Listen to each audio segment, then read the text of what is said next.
here to help you with breeze, planting seeds and teaching skills.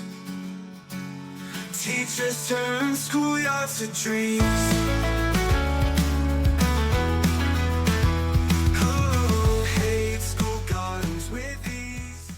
What does it take to grow a successful school garden? You're listening to the School Gardens with Ease podcast. I'm your host, Leila Mir-Iskandari, and this is episode number 52. I went to visit one of the school gardens of one of the teachers in my Oasis programs this morning. What a beautiful garden, what a joyful space, what a group of informed and skilled students, and what a proud teacher. And this garden is still small in relation to what the teacher and I know it will become, because it hasn't even experienced summer yet, which is when these plants will actually be flourishing. He knows this garden will be successful because this is not the first year this teacher is growing this garden. And I know this will be successful because, well, I've done this for over a decade and I know what it takes for it to be successful. Now, you might be wondering, what does it take?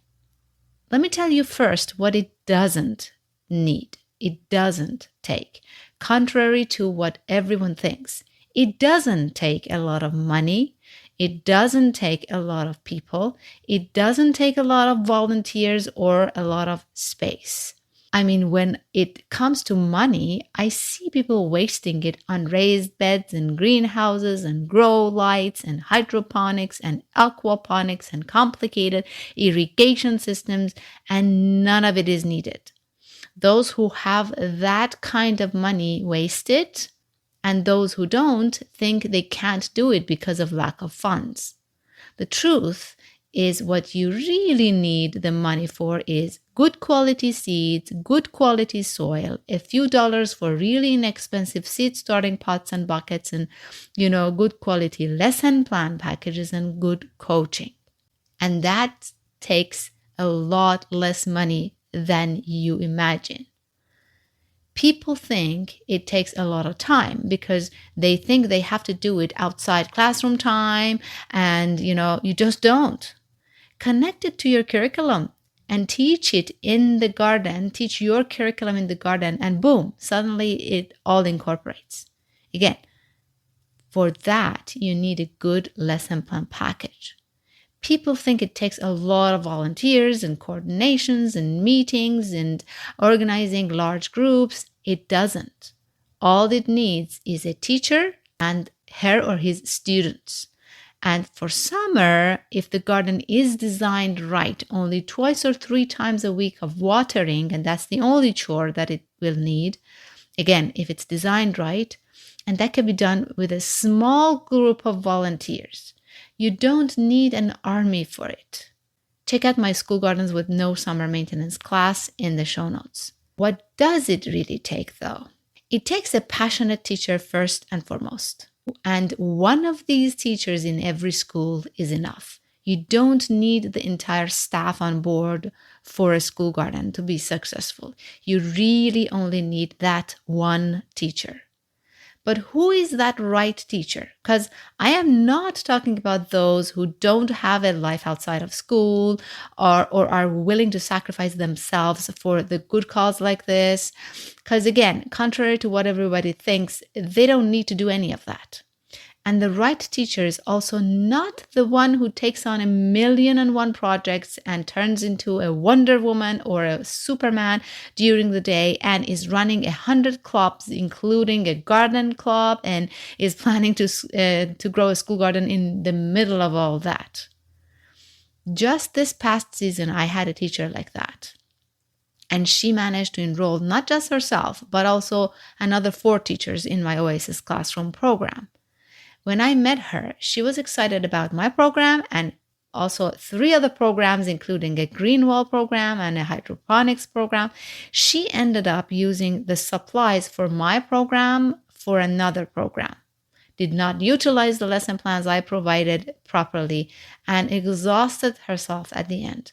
Not the right teacher for long-term success, actually.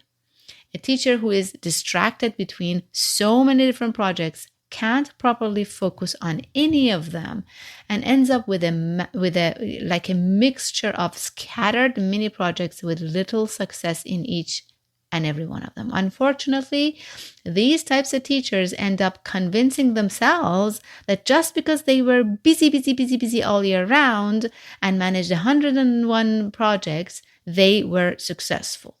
And they're often very celebrated too, because administrators love a teacher they can show off. These teachers are doing it for all the wrong reasons, and sometimes they don't even know it. This culture of hustle, and be busy all the time has penetrated the best intended teachers, unfortunately. But in reality, none of those projects will end up reaching potential, and the students don't really learn a lot by, scattered participation in these projects that are not connected to the curriculum. I know for a fact that this teacher will not be able to expand her garden project from the classroom that she did this year to outdoors successfully, or she will end up doing it, but her garden will join other abandoned school gardens after one season. So that's not the type of teacher we need. A successful school garden needs those teachers who are there for the right reasons. They're there for teaching. They know their classroom needs a garden touch and want to teach their math and science and social studies and language in a garden. The ones who want to cater to all different learners in their class, who want to add hands-on and authentic learning to their teachings. The teacher whose garden I visited this morning is that type of teacher. He is there for all the right reasons. And he is also very passionate.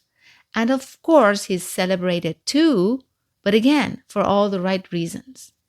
And his garden comes back year after year after year. This year, we even tried to recruit other teachers in his school to join the program and help him out, but they were not as successful simply because they didn't have the passion that he had. And the fact is, we don't need the other teachers because he's doing it every year with his group of students without killing himself and with a lot of success. So that's the first thing it takes. One right teacher. The second thing it takes is support from the administrators. Administrators who don't have ridiculous expectations that just because a teacher is passionate about something, they should also know how to do this right. Administrators who give that right teacher the right lesson plan packages and the right coaching.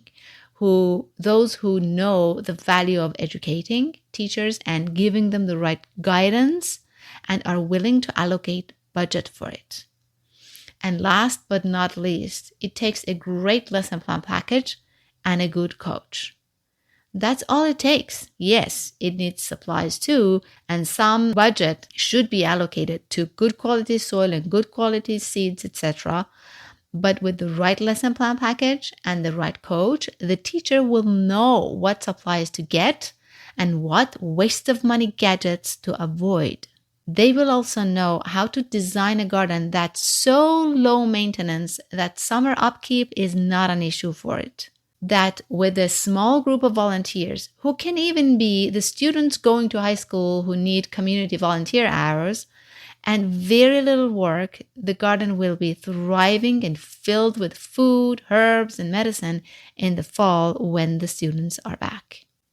All it takes is the right teacher, the supportive administration, and the right lesson plan package and coaching, and a little bit of supplies. I'll talk to you next week in another episode.